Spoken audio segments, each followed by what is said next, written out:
Hey, what's up everyone? Morey Croson here, and today we're going to be going over quarterback mechanics for beginners, and we're going to start the video right now.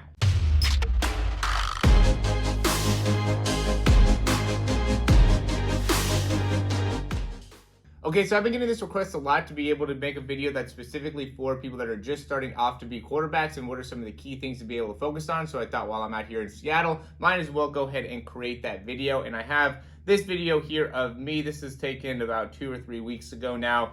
But I just wanted to be able to show both the back view and the side view. And I do think these are probably the two most important views to be able to actually analyze for yourself, because if you're getting going here as becoming a better quarterback, I think it's really important for you to be able to understand that you're going to want to work on your mechanics by looking at these two views to be able to get a great understanding of what are some of the key things that you can work on in order to improve. So the first thing that we're going to talk about is going to be the grip here, and we'll really look at this one a little bit more so. And we can see here with the grip, I'm going to zoom in as much as I can. You can see how high my index finger is, and I do think that is a little trick that I've recently discovered just by watching a lot of the top quarterbacks, Brady, Aaron Rodgers. A lot of these guys, they hold the football pretty high up, and I do think that helps in being able to really flick the ball well, which helps with the spin rate of the football. So that's just a little trick that you want to be able to have. I don't want to go too much in the actual grip. I'm going to focus a little bit more on, what are some of the key things that we want to think about within the actual mechanics. So when I'm first loading here and getting set up, and we'll go from both views here, you do want to be able to keep that ball pretty close to your chest, right? It wants to be, in more of that position. It could be, the ball could be more straight up and down. It doesn't have to be at an angle like that, but it does want to be close to your body. You don't want to have it too far away from your body. You also want to have your hips behind your head. You don't want to be too upright in your position. Here I see a lot of people that are upright, and then when they first start the actual motion, end up really kind of falling back there with their initial step. You want to keep yourself in an athletic position where you have those hips behind your head. And one of the things that I do that I think helps that out is just push down into the ground. So when I'm loading before, I get started right here, I'm really pushing down into the ground with my feet, and that helps me engage my core and helps me get into overall good position to be able to throw the football. So now the next thing that is super important is going to be the actual step. And when you're going through the step, again, you want to be able to load that hip here. So you can see how I'm going from, having that hip back to really even pushing it back a little bit more to really be able to load that hip and initialize pushing off that back leg. I could actually, get better here in being able to get my lower body to be a little bit more active a little bit earlier on in the actual movement, right? I'm a little bit late on being able to actually get this lower body to get all the way around and through. And that's something that I would say you really want to focus on, right? And so I wanted to show myself, just because sometimes you see some of the top quarterbacks and, there's a lot of great things that they're able to do, but they're also, at the highest level. So it's sometimes harder for you to be able to start off from where you are, where you really have a lot of things that you need to be able to work on to really be able to understand, how to go from there to, Drew Brees or Tom Brady or Aaron Rodgers or Patrick Mahomes. All these guys, they're able to do it really well. So there is going to be a big learning process you need to be able to go through. And so just be patient with it. Just keep on working on it. And it's something that I still work on, even though I'm not a NFL quarterback. It is something that you're going to want to continue to work on and develop and get better at. The big thing is, you want to be able to drive off that back leg and be able to create rotation as soon as you can in that lower half, right? And the goal is to be able to create what's called hip and shoulder disassociation, which is the ability to get those hips to open up, right, while being able to keep that front shoulder closed the best you can. So you can see right here is probably my point of the most hip and shoulder disassociation. My hips are starting to open up, and I'm keeping my front shoulder closed here. After this point, I still have my hips coming through, but I also am starting to open up my shoulder a little bit there as well. So really trying to work on it, and this is something that you just have to kind of rep out and drill out, is being able to, work on that load, right, and in your lower body, and really being able to push off and create rotation, within both your upper body and lower body. Okay, and so we'll go from here into the actual load of the football. I would probably recommend to not drop the ball like how I do, right? It's probably better just to go straight back into the load. But there is, there's going to be 3 really main parts of the throw. There's going to be that loading phase, there's going to be the transition phase, and then there's the release phase, right? I mean, there's also the kind of follow through, so there could be 4 phases altogether, but these are really the 3 that we want to focus on primarily in being able to understand. The follow through is just something to be able to understand if there's issues with your throw. You're going to be able to see that a lot with the follow through, and just making sure you have good balance and control and things like that is important. But really, we want to understand how to do the load, the transition, and the release. I just want to quickly interrupt this video just to say, if you like this information so far, go ahead and click that thumbs up down below. Subscribe to the channel if you haven't already, and if you have any questions or comments, go ahead and leave those down below. We're going to hop right back in the video. When we're loading the ball, one of the key mistakes that I'll see is just allowing the ball to get too far away from the body, this way, right? So you want to keep the ball fairly close to your body here, and we just want to be able to have a load. There's ways where you can go and get the nose of the football to face back a lot, or you can keep the nose of the football facing more down. There's a lot of different ways you could load the football, but you do want to have some degree of load. The concept behind it is that for every action, there's going to be a reaction, right? So you can't just go and just try to throw a punch and make it really hard, or have a really strong vertical jump, or really create any type of power without first loading the muscle first. And so that's the whole concept of being able to generate power, is first the muscle has to stretch to then be able to contract with a lot of force behind it. And so that's what we're doing here, is we're stretching the body, stretching the muscles. So as we're loading, again, we want to try to, as quickly as possible, get those hips to be able to rotate, right? And I need to continue to even work on my own flexibility to do that, but we want to be able to get those hips to be able to rotate. We want to be able to open up within the core, and then we also want to be able to stretch the shoulder to make it so then we're able to be as efficient as possible as we're elbow and wrist to come forward. All right, so now that we got the load down, being able to understand, we know we need to bring the ball back slightly. It doesn't have to be a ton. One of the things they talk about with Dan Marino is like up and out, where he didn't load the ball, hardly at all. He kept it really high, but he did have some load to it, right? Everybody needs to have some load, and the most important thing is to be able to, get that ball going back to some degree, and then being able to make sure your hips are behind the head, and then push off and create rotation within the lower body as quickly as possible to generate the load out of the lower body as well. So then we're going to go into the transition phase, and the transition phase is going to be when we start, basically when the ball starts going forward, right? So now is going to be the transition phase after we're kind of in that loading position, and now we're going to start bringing the ball forward here.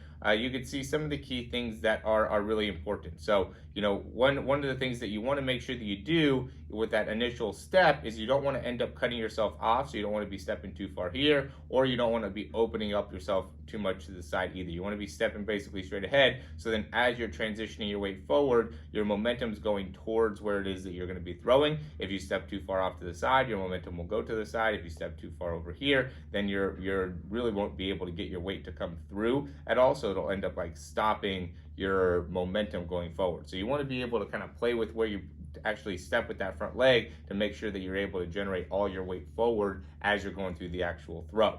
Now, as we're transitioning forward, what ends up being important, some of the common mistakes that I see, is that people end up bringing that ball really far back behind, the head. And you can see I get the ball back behind me for a little bit here, but then I'm able to get it back around, as quickly as possible. And so what ends up happening, and what ends up being the big mistake, is just by once you get to this level of where you're loading, and I'm about at the same position on both sides here, really being quick and being able to rotate the hand. So you can see that immediately right here, I'm rotating my hand so the nose of the football is facing here and not upwards, or not facing back or anything like that. And so the quicker you can go and start rotating your wrist forward, the better off you're going to be in terms of where the ball will end up going. So you don't want to end up just lifting the ball like this and not rotating the nose of the football facing forward. So as soon as you get to this position, you got to be quick in being able to rotate the wrist and making sure that the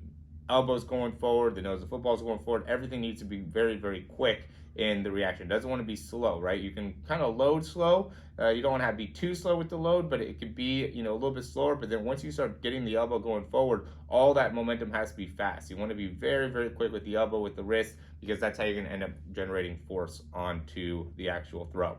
Now, when you load here and you get this front foot down, you do want to keep about 60% of your weight onto your back leg, just to make it so then as you shift your weight forward and through, you're able to properly transfer everything onto your front leg. So what I commonly see is when people take this step, they'll end up with a lot of their weight already onto that front leg. So then as they start bringing the ball through, now they end up having to like straighten out this knee and end up almost like catapulting the ball, because their weight ends up kind of going backwards and they end up like having to push the ball forward. And that ends up being a big mistake, because as you shift onto this front leg and are driving the leg through, you want to have plenty of ability to rotate the hips as you're actually releasing the ball. You don't want to be stuck in your movement pattern where you don't have any ability to continue the movement forward. Really, as the elbow's coming through, the more ability you have to move the body forward, the more force you're going to be able to have on the actual throw. So just make sure that you don't end up stopping your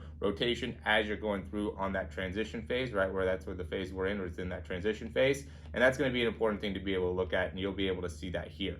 And then from this back view, again, you just want to try to avoid spending too much time with the ball back behind the head. And we also want to avoid our weight going backwards to the side. We want to be able to see our weight going forward, and then try to maintain as much of an upright position as we possibly can. And then when we release the ball, we want to be releasing the ball with the forearm pretty much straight up, right? We want to have the hand in as much of a C position as we possibly can, right? I could probably get a little bit more of a C position. You just don't want to be in a U position with the hand, right? You want to be nice and neutral with that wrist as you're releasing the ball. And then you also, in some of the mistakes that we'll see, is that we'll see people really get the ball off to the side here. And if that ends up being the case, then that means that you're just loading the ball backwards too much here, right? Again, every action you're going to get a reaction. So if you're loading too far back here, then it's very common for you to be releasing the ball really far off to the side as well. So if you have more of like that sidearm release as you're coming through, that's just because of how you're loading the actual football, okay? And then again, as you're releasing the ball, we just want to make sure that we're maintaining a good upright position as we follow through the actual throw. So you don't want to end up leaning off to the side, too much as you're going through. And then, once the ball comes out of your hand, you want to allow the index finger to be the last part of the body that's actually touching the ball. So right, you can see how my index finger is like the last thing, and that helps in generating a little bit more speed. And then once you release the ball, you really want to be able to extend that arm and continue to move the elbow all the way through and extend the arm as you come all the way down in the movement, right? So you don't want to end up being here, and as you release the ball, make it so that elbow stays like slightly bent. I'll see that issue a lot where people will maintain kind of like this elbow bending position, and or when they release the ball, they end up stopping the elbow. So notice how here I come all the way through the throw, and I stop it a little bit here, right? Like I could do a better job of getting my elbow all the way through, but that's something that you really want to put a focus on when it comes to developing really great mechanics, right? This isn't a video that we want to go into,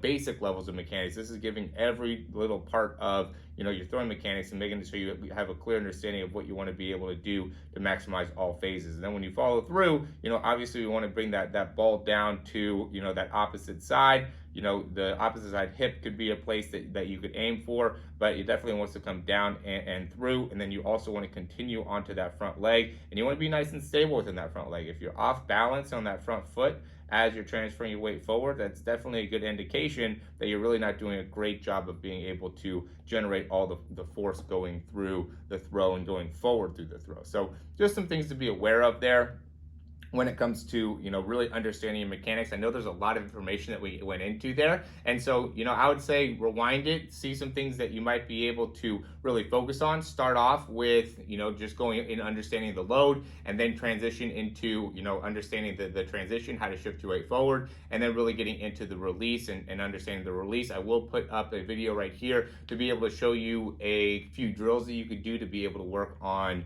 your load, your transition, your follow through, and just to make sure that you have a great understanding of how to do those and continue to work on those. And then you just want to end up, doing the 3-step drop, the 5-step drop, and starting to work a little bit more actual technique into it. But watching this video and replaying it and getting a few of the main parts down will make it so then you're going to be able to apply it to your throw and see significant gain over a period of time. Things will also change a little bit for the deep ball, so I'll also do a video on that just so you're able to utilize that in your training as well. So this is going to be more of, if you're trying to throw 20, 25 yards and under, and then we'll also do a video for if you're trying to throw like a deep ball, which is going to be like 45 yards or 40 yards, really anything above 35 yards, we'll be able to go into more of a deep ball type of a mechanic. So if you like the information, go ahead and click that thumbs up down below. Subscribe to the channel if you haven't already, and if you have any questions, comments, or recommendations, you can leave those down below. And lastly, I'll just say, if you like this information so far and want to find out a little bit more about us, go ahead and check out the description down below. There are a few things that we offer that I think could be really, really beneficial for you. We do have a throw breakdown where we can go into some of the specifics of your throwing mechanics. You'll send in videos to me. I'll break it down. I'll be able to say what are some of the key things you want to work on. We do have a great rate for that. It's only $97, and you get really, for a whole month, you get unlimited breakdown. So you can continue to send in videos to me. I'll go look at it, be able to assess, okay, these are some of the things that we want to be able to work on, or this is what you need to focus on. I'll send over drills, send over exercises. I'll make sure that you're going to get a lot out of it. We've seen some great improvements within the actual throw by doing that, and you can check that out in the throw breakdown link down below. And then we also do have a throw program. This is going to be a lot more value for you, as we're going to be able to hop on Zoom sessions. We'll be able to do a lot more one-on-ones. You end up getting a whole 3-month regimen of exercises to do and workouts to do, be able to work on your upper body strength, your upper body range of motion, just your ability to move more effectively overall. You get a lot of value out of being able to sign up for that whole 3-month program. You could also check that out in the description, or we could also do a one-on-one Zoom session, which is going to be me and you going over your mechanics, or you could actually be throwing the football. I'll be able to teach you as you're throwing the football to be able to help you in understanding what is it that you need to be able to work on. So all that's down in the description, as well as a few free things. We do have a free quarterback ebook, and then we also have a 7-day trial to our throw program. So check that out in the description. I appreciate you guys watching the video here. If you guys have any questions, again, leave those down below, and looking forward to hearing from you. We'll talk to you soon.